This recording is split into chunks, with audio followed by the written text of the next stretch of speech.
On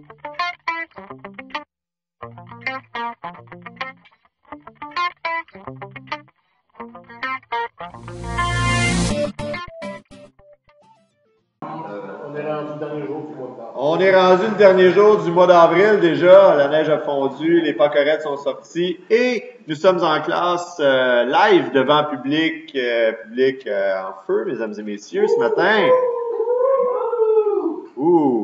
Gestion des quotas sur Windows Server 2008, R2, c'est quelque chose qui est très intéressant. Il y a deux manières de gérer les quotas. L'ancienne méthode disponible depuis Windows NT4, je crois, qui est une gestion des quotas en fonction des volumes. Donc, dit volume, dit partition. Je pouvais gérer des quotas d'utilisateurs, appliquer sur des groupes et tout, sur des volumes. Intéressant, mais très limitant. À partir de 2008, ce qu'on peut faire, c'est qu'on peut gérer des quotas sur des dossiers. Et on peut utiliser des quotas de deux façons. On peut utiliser des quotas pour limiter, dans un premier temps, l'accès à une quantité de données sur un volume.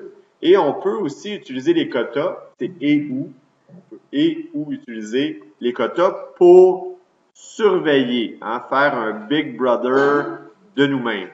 Alors, on va voir, nous, comment utiliser les quotas version 2008 seulement pour limiter et ou surveiller. On va voir que la surveillance, là, c'est très intéressant. Je vais faire un œil pour illustrer la surveillance. Une image vaut 1000 mots. On dirait une amibe, mais bon. Alors, comment on fait? Bien, évidemment, on a notre serveur de fichiers installé. Ça nous prend dans notre console personnalisée un snap-in qui n'existe pas. On pourrait le chercher, le snap-in n'existe pas. Ce qu'on va faire, c'est qu'on va démarrer le gestionnaire de serveur. Et par défaut, on a déjà installé le rôle de service de fichier. Alors, on va aller voir le service de fichier, qu'est-ce qu'il y a à l'intérieur. Et on va se diriger un petit peu vers le bas. Et ce que je cherche, en fait, c'est les services de rôle. Juste ici, vous avez service de rôle. C'est ce que je cherche.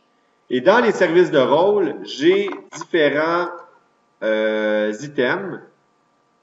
Et là, j'essaye de faire un zoom et ça ne fonctionne pas, mon affaire, à matin. Est-ce qu'il va bien fonctionner? Non. Pourtant, bon, là, il devrait fonctionner.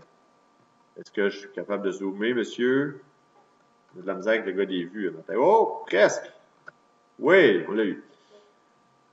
On est désolé. Alors donc, le serveur de fichiers est installé, puis vous voyez que j'ai aucun service de rôle d'installer. Alors, ce qui m'intéresse aujourd'hui, ce que je vais avoir besoin, c'est la gestion de ressources du serveur de fichiers. Je vais pouvoir avec ça faire des filtres, gérer des quotas de façon beaucoup plus précise. Alors, c'est ce que je vais installer. Alors, j'ai tout simplement à cliquer sur « Ajouter des services de rôle dans le serveur de fichiers ». Et je sélectionne « Gestion de ressources du serveur de fichiers ». On fait suivant. On passe à travers une espèce d'assistant qui me permet de configurer le rôle tout de suite. Alors, on va configurer le suivi d'utilisation du stockage, mais pour l'instant, en fait, on n'en fera pas. On fera aucun suivi. On fait suivant et on fait installer. De cette manière-là, on va avoir un rôle qui va être installé et on va devoir le configurer à partir de 0. On attend que ça s'installe. Donc, une fois que l'installation est terminée, la gestion de ressources, tantôt on se questionnait en classe, c'était quoi déjà le nom de la patente? Gestion de ressources du serveur de fichiers a été correctement installée. Bon, un petit préalable. Une fois qu'on a installé notre préalable, à ce moment-là, dans notre console MMC, on est capable d'ajouter ou de supprimer notre gestionnaire de ressources par la suite. Donc, si on décide d'aller voir en bas, on devrait avoir quelque chose qui ressemblerait à ressources. Il s'appelle juste ici gestionnaire de ressources du serveur de fichiers. Alors, on ajoute le snap-in à la console MMC, tout simplement, et on fait OK. Évidemment, on peut toujours y accéder via l'outil d'administration. Le gestionnaire de ressources se retrouve dans l'outil d'administration. Selon les différentes religions, vous verrez utiliser la méthode qu'il vous faut. À l'intérieur du gestionnaire de ressources, on retrouve des choses excessivement intéressantes, notamment la gestion des quotas. la gestion du filtrage de fichiers, la gestion des rapports de stockage, gestion de la classification, puis tâches de gestion de fichiers. Et ça, je vous dirais que c'est quelque chose qui est vraiment extraordinaire par rapport à ce qu'on trouvait avant dans le 2003. C'est quelque chose qui est assez révolutionnaire au niveau du suivi. Alors, nous, on va concentrer notre étude au niveau de la gestion des quotas. Et on a la liste des quotas qui sont présentement appliqués dans notre système, c'est-à-dire aucun. Alors, on va s'amuser dans un premier temps à surveiller ce que certains individus font dans des répertoires. Alors, je m'en vais créer un quota. Le chemin d'accès du quota, c'est-à-dire à quel endroit est-ce que je veux appliquer le quota. Alors, je vais faire parcourir. Je vais aller dans mon serveur, je vais aller sur un dossier qui est partagé, qui est le partage qui s'appelle dossier. Alors, je sélectionne la racine de ça. Donc, partage dossier va être surveillé. Toujours du point de vue du serveur. Le client va y accéder avec l'accès au partage. Alors, je crée un quota sur le chemin d'accès, puis je peux aussi sélectionner, qui pourrait être intéressant, d'appliquer automatiquement le modèle et créer des quotas sur les sous-dossiers existants et nouveaux. Donc, ça va s'appliquer sur tous les dossiers qui sont en dessous si je veux. Présentement, je vais juste mettre le quota sur le chemin d'accès directement. Et j'ai des aides, c'est-à-dire que j'ai des espèces de propriétés. Alors, j'ai un modèle, j'ai différents modèles qui peuvent être utilisés. Alors, j'ai des modèles de limites, d'analyse d'utilisation, d'analyse d'un partage, de limite de 200 MB, de limite d'étendue, bon, peu importe. On peut partir d'un modèle ou partir carrément de propriétés de quotas personnalisées. C'est un petit peu plus complexe d'aller comme ça, donc on va y aller avec les propriétés personnalisées, ce qui va nous permettre d'être capable de comprendre comment marche le quota de façon un petit peu plus professionnelle. On lance des crayons à certains élèves qui dorment par la même occasion. Propriété personnalisée. On a la description. On a la limite d'espace. Disons qu'on fait une limite d'espace à 2 mégaoctets pour les biens de la démonstration. Ou évidemment, 2 mégaoctets, c'est peut-être pas suffisant, là, mais vous pourrez utiliser des gigaoctets ou des téraoctets, comme bon vous semble. Moi, je vais faire la démonstration à 2 mégaoctets. Alors, ce que je vais faire, c'est que je vais faire un quota conditionnel. Et conditionnel veut dire que je vais juste analyser ce qui se passe, mais je ne vais pas empêcher l'utilisateur d'obtenir, si on veut, ou de copier des fichiers. Ça veut dire qu'en bas de 2 mégaoctets, il n'y a rien qui va se passer dans ce cas-là. Fait que je vais ajouter un seuil de notification. Oups, j'ai cliqué sur désactiver le quota, c'est pas ça que je voulais faire. Donc, au niveau le seuil de notification que je veux, je vais avoir un seuil de notification à 50%. Et je suis capable de déterminer avec mon quota qu'est-ce qui va se passer lorsque l'utilisateur va atteindre 50% du quota qui est de 2 mégaoctets. Alors là, je peux envoyer un courrier électronique à l'administrateur, à l'utilisateur. Genre, avis, vous avez dépassé de temps votre quota. Veuillez rectifier ou faire attention à ce que vous faites. Je pourrais faire une entrée dans le journal d'événements. Je pourrais effectuer un script automatisé. On parle d'un script PowerShell ou VB qui ferait un nettoyage quelconque du serveur selon ce que vous avez configuré d'avance. Ou je pourrais tout simplement générer un rapport, puis je pourrais générer un rapport de fichiers volumineux, par exemple. C'est un rapport intéressant qui va filtrer tout ce qu'il y a dans un partage par grosseur. Fait que si j'ai un problème de gestion de grosseur de fichier, ben je vais pouvoir avoir un beau rapport ici si je veux. Alors, je peux envoyer des rapports aux administrateurs par courrier électronique, etc. Alors, j'ai un seuil d'avertissement qui est là. Je pourrais faire un autre seuil d'avertissement si je veux, à 85% ou disons à 100%. Je pourrais faire une autre entrée dans le journal d'événements puis créer un autre rapport. Tout simplement. Et envoyer un courrier électronique comme il se doit. Alors ça, c'est un quota conditionnel.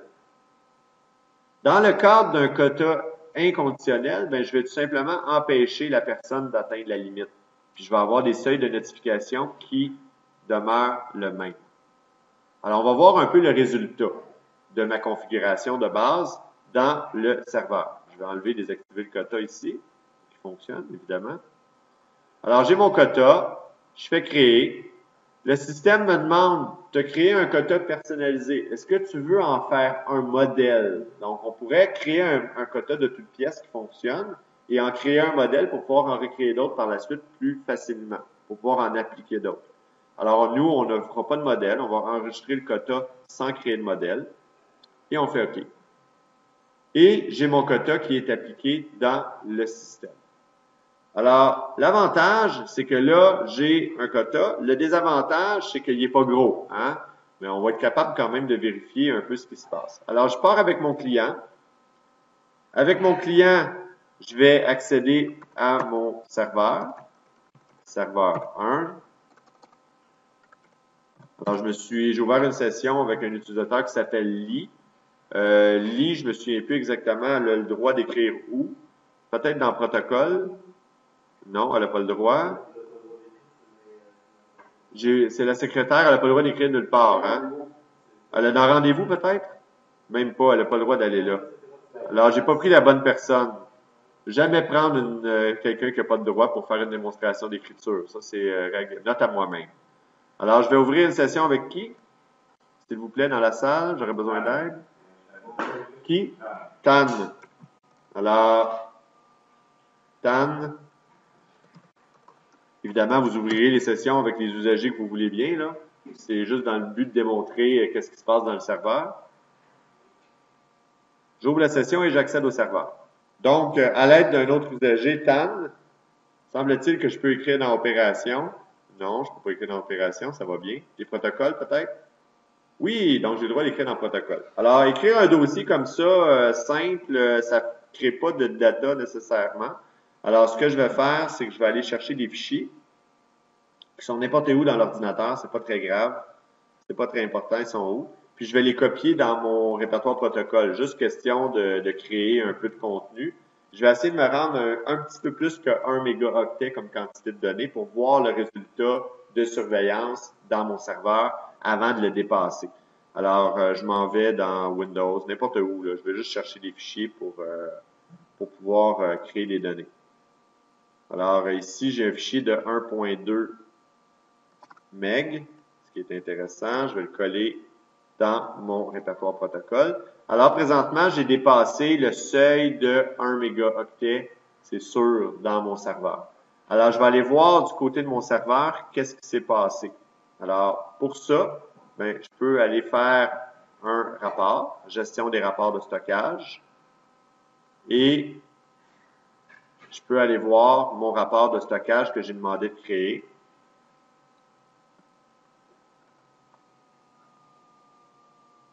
Tout simplement, générer les rapports de stockage.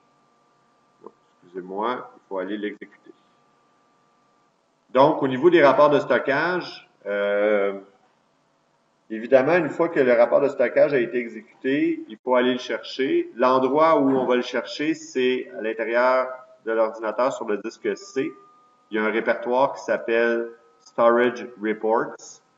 Dans Storage Reports, vous avez un dossier qui s'appelle Incident. Et vous avez le rapport de fichier volumineux. Lorsqu'on l'ouvre, le fichier HTML, on va avoir un rapport de fichier volumineux.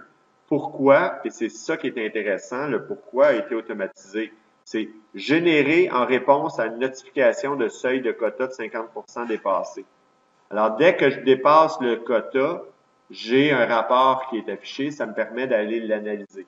L'idéal, ce n'est pas d'aller créer des fichiers HTML qu'on ne lit jamais, mais c'est plutôt de les envoyer par courriel à l'administrateur de façon préventive. Alors, imaginez une structure où est-ce que je suis capable de voir mon quota de mes disques durs. J'ai 5 téraoctets d'espace, puis à 3 téraoctets, je reçois une alerte, question de me permettre de planifier mes achats ou de valider s'il y aurait peut-être des fichiers trop gros. Évidemment, au niveau des paramètres, là, ben pas évidemment, mais on s'est rendu compte de ça après avoir fait le test. c'est qu'on a une taille de fichier minimale de 5 MB qui sont affichés. Nous, on a utilisé un fichier de 1.2 MB, donc on n'a aucun fichier dans le rapport. Mais quand même, le rapport est là, puis il semble être bien fonctionnel.